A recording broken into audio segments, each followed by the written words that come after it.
अस्सलाम वालेकुम, मैं हूँ सादिया बतूल। सबसे पहले शामिल करेंगे आज की अहम खबरें। फर्स्ट 96 न्यूज़ के ब्यूरो चीफ शबीर अहमद की रिपोर्ट के मुताबिक यूटिलिटी स्टोर कॉरपोरेशन के 1971 में इस वक्त के वज़ीर आज़म जुल्फ़िकार अली भुट्टो ने रखा था। ये एशिया का सबसे बड़ा कारोबारी चैनल था और किसी मुल्क में नहीं था।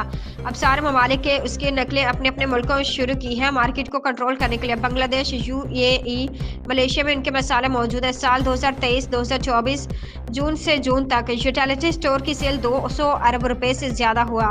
टैक्सेस की मद में 30 अरब रुपए से ज्यादा हुकूमत के खजाने में जमा किए गए। अदारे का अपना मुनाफा 16 अरब रुपए, जिसमें से तकरीबन 5 अरब रुपए और FBR ने गासिबाना कब्जा किया हुआ है। मुलाजमिन के तनख्वाह और अखराजात 10 अरब रुपए और हुकूमत पर सब्सिडी के अरबों रुपए वाजिब अदा हैं। इसे अवाम और ख्वास अंदाजा लगाएं। यूटिलिटी स्टोर खसारे में है या फायदे में, इसमें हुकूमत को क्या नुकसान है? ब्यूरोक्रेट्स और सियासतदान को इसके असासे नजर नहीं आ रहे, जिनको इन गरीब मजदूरों ने अपने खून पसीने की कमाई से बनाए। इसके बाद करप्शन, नाकिस अशिया और मजदूरों की बरतरफी पे बात करते हैं। हुकूमत ने पेस्को के जरिए इंतहाई महंगा और ख़राब गंदम दिया था। वह गंदम जानवर का खाने के काबिल नहीं था। इसे आपको क्वालिटी का अंदाज़ा लगाए कि इस खराब गंदम से अच्छी क्वालिटी का आटा कैसे निकलेगा।